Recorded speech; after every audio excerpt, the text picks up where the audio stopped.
Hey mga broads, may blockbuster trade tayo. And guess what? Vic Manuel, the muscle man mga kabrods ng SMB, trinade na nila sa Terra Firma Jeep mga kabrods. Ilang years na rin dito si Vic Manuel, kaso mga brods hindi siya nabibigyan ng magandang minuto.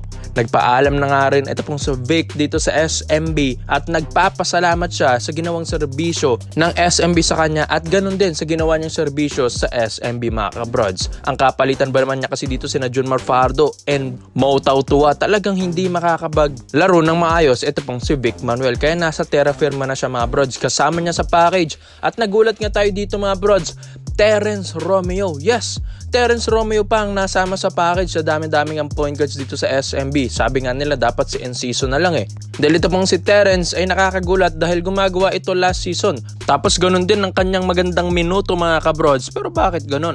Well, syempre hindi naman natin masisisi ang SMB. Ganyan talaga ang business is business mga kabrods. So ito na nga yung kapalitan mga kabrods ni Vic Manuel ay ito nga pong si Andreas Cahilig mga kabrods sa Terra Firma Jeep. Wise din ang SMB dito dahil 37 na si Vic Manuel while 33 years old pa lang ito pong si Andreas Cahilig.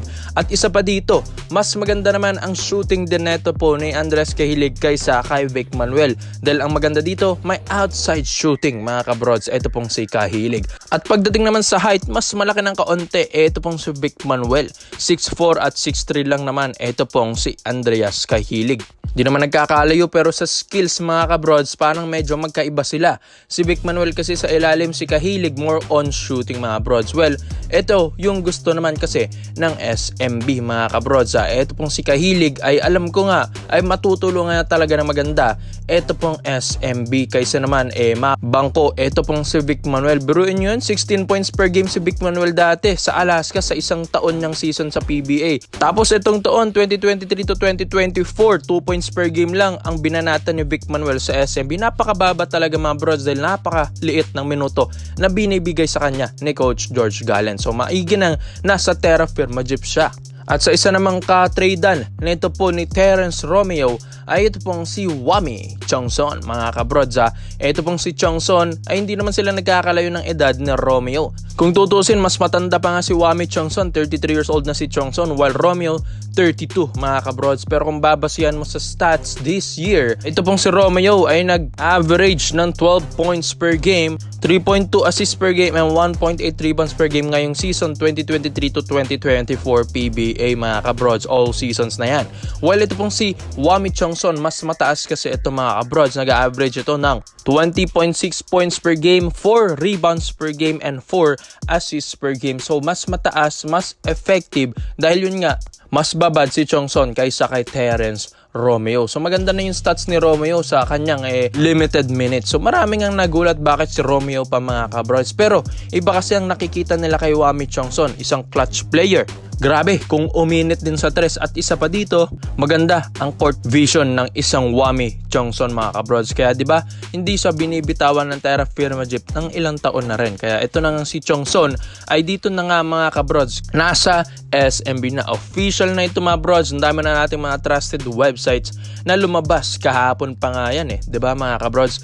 Kaya ito, Wami Chongson and Andreas Cahilig sa SMB, ang mga bagong players ng SMB mga kabrods. Welcome nyo na mga kabrods While si Vic Manuel and Terence Romeo mga kabrods, tutulungan naman nila ang Terra Firma Jeep. Okay na yan, business is business.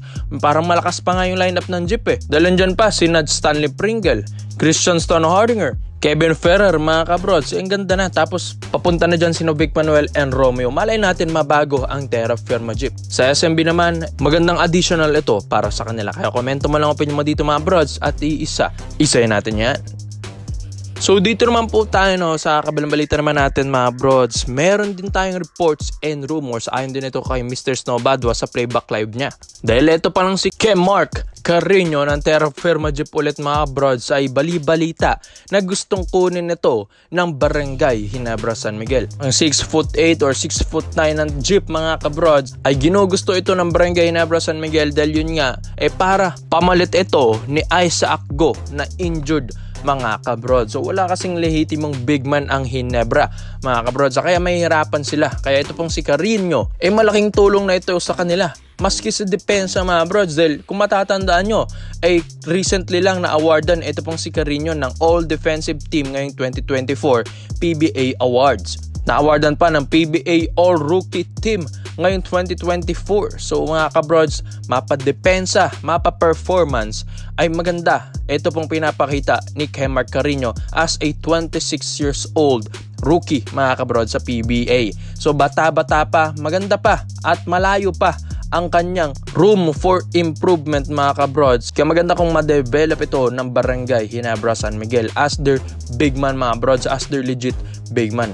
Hindi naman din kasi basta-basta ang player na ito. Hindi lang sa depensa mga brods, mapa-outside shooting. Diba? Dating produkto ito ni Coach Top Baldwin sa Gilas, Pilipinas. Doon din ito nakilala mga kabrods. Agile na big man, athletic kahit papano na big man, at may shooting na big man. Stretch big na kumbaga, modern big na kumbaga mga kabrods. Kaya maganda na mapunta nga talaga ito sa Ginebra as their big man mga kabrods. At isa pa dito mga kabrods, hinihintay rin pala ng Ginebra yung TNT na makuha si Stang Hardinger. Dahil ayon din sa reports natin kay Mr. Snowbado sa Playback Live na once makuha ng TNT Tropang Giga ito pong si C-Stand from Terra Firma Jeep, ay doon nila kukunin ito pong si JP Eram mga kabrods. Well, ito pong si Poy Eram, ang 6'8" power forward ng TNT Tropang Giga na tumalo sa Barangay Ginebra San Miguel Disc Championship, na inasar pa ang mga Barangay Ginebra fans na iyakin daw siya mga kabrods. At ito, iniyakan siya ng Ginebra dahil sila ang nagkampiyon.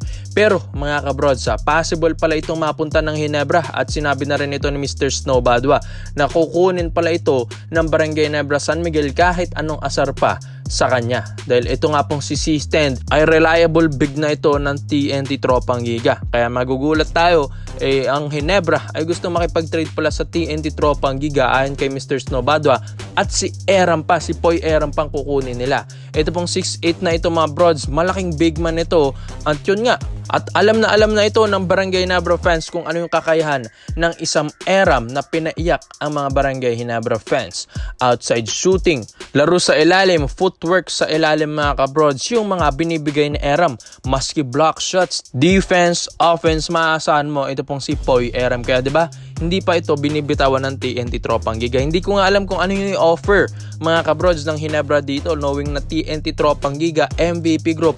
Hindi mo ito basta-basta mabibigyan under the table mga brods. Kailangan kasing value rin ito ni JP Eram. Kaya titignan natin mga brods kung sino yung mga players na ibibigay ng Ginebra kay Eram mga kabrods. Biruin yan, 6'9", 6'8", Kemar Carino plus JP Eram, 6'8" power forward naman ng TNT Tropang Giga na magsasama sa Barangay Ginebra San Miguel. Ang lakas na ng lineup ng Ginebra kung sakali man mga kabrods. Bakit nga ba kasi nagaanap ng bigs ang Ginebra? Dahil ang kanilang import kasi mga brods ay parang si Brownlee na, as 6'6" or 6'7" import nila. Ang lalaki kasi ng mga imports ng ibang kalaban, 6'11" pataas na mga kabrods. Kaya kailangan humanap talaga ng big na local ang Ginebra. Kaya ikaw mga brods, JP Eram plus Kemar Carino sa Ginebra, sa tingin nyo malaking boost ba ito sa Barangay Ginebra San Miguel? Kaya salamat po sa panonood mga brods. This is our rated highlights lang. I'm out.